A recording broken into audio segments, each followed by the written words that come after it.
Thank you.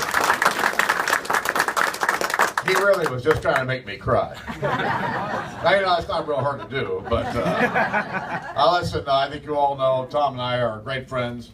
Harry Truman, back in the late 40s, said, listen, in Washington, if you want to have a friend, get a dog. Well, I'm here to tell you that Harry's wrong, all right? And Tom and I, over the last 20 years, have spent a lot of time together. We have dinner together several nights a week. He and Kathy, my wife and I, have a very close relationship, and he's done a great job on your behalf. Listen,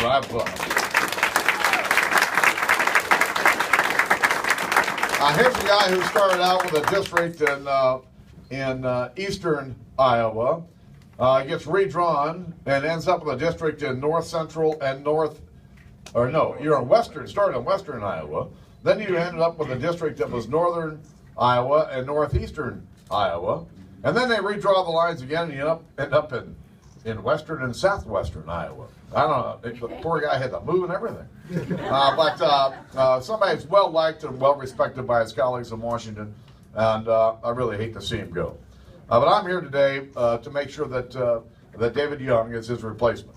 Listen, he's the real thing. He's been around the block. He knows how the process works. And when you talk to him, you know that this is one solid guy.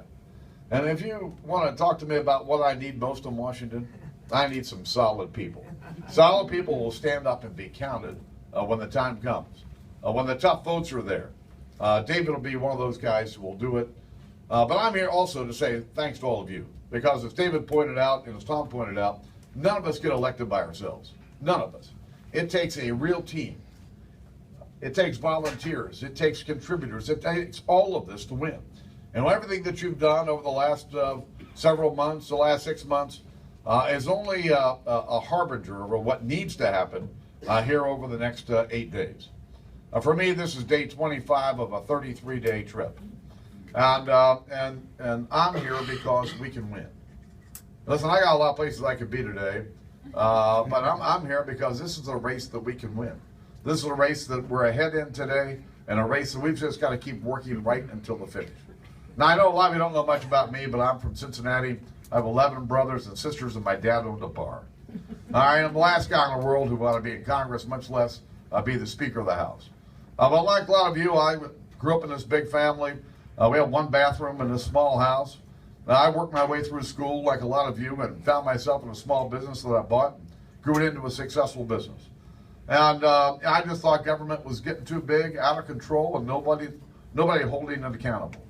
And when you look at the president's failed economic policies, from Obamacare to the Dodd-Frank Financial Services Law to untamed bureaucracies in Washington writing every rule and regulation, you can understand why, over the last 25 days, I've heard the same thing over and over and over.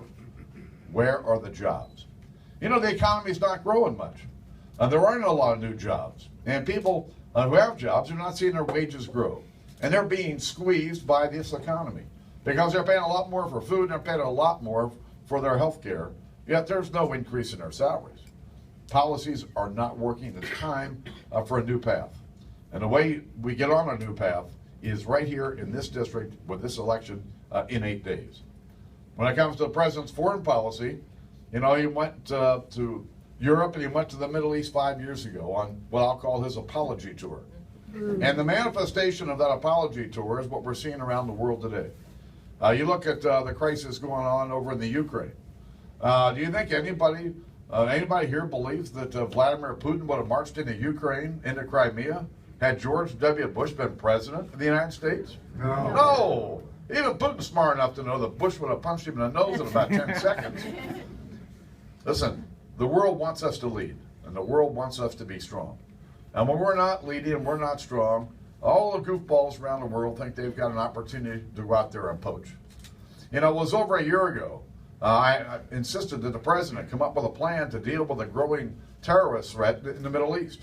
What was coming out of Syria and what was happening there was beyond belief. And when these barbarians came across the border of Iraq in January, I called on the president, we've got to do something. We can't let this these barbarians just overrun a country that we spent over $1 trillion and thousands of lives trying to bring their freedom to them, and yet he did nothing. And so if you look at what the president had to say, it took him 3 weeks to say that we have to destroy ISIL. 3 weeks. You know, it started out with, well, we have to degrade them and we have to manage them. It took him 3 weeks.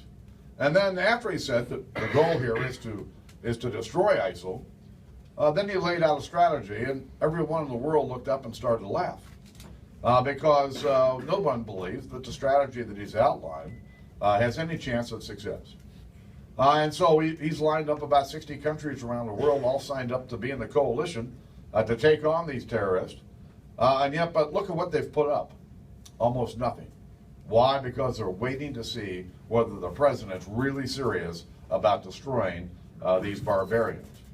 And so this issue is going to be revisited. You can just count on it. But one of the things that you probably don't know is that we've got 400 bills passed by the House, almost all of them on a bipartisan basis, sitting in the United States Senate.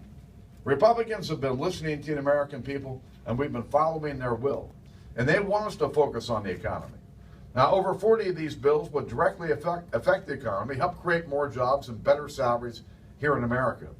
And 35 of these bills, of these 400, were sponsored by Democrats, sitting on Harry Reid's desk. And so the president wants to talk an awful lot about his pen and his phone. I wish the president would pick up his phone and call Harry Reid and get the United States Senate off their duff because the American people expect us to have action. They expect us to address the issues they're most concerned about. And yet, it's just not happening. Listen, we're the luckiest people in the world to be raised in the United States where you can grow up and be anything you want to be and do anything you want to do. And I got involved in this for the same reasons that Tom got involved, and frankly, the same reason that David's involved. And that is to save the American dream for our kids and theirs. We can do this. It's our obligation, our generation's obligation to make sure that the young people here have the same kind of chances in life that we have. And I believe that David Young is the guy who can help make that happen for this district. And so let me just say thanks for everything that you've done, and a big thanks for everything that you're going to do over the next 8 days. This is the time to get it done. Because elections, they're not won and lost based on what the polls say. They're won and lost based on who shows up to vote. And so when you're out there helping Terry Branstad, when you're out there helping Germany Ernst, you're also at the same time helping David Young. God bless you, and God bless the greatest nation on earth, the United States.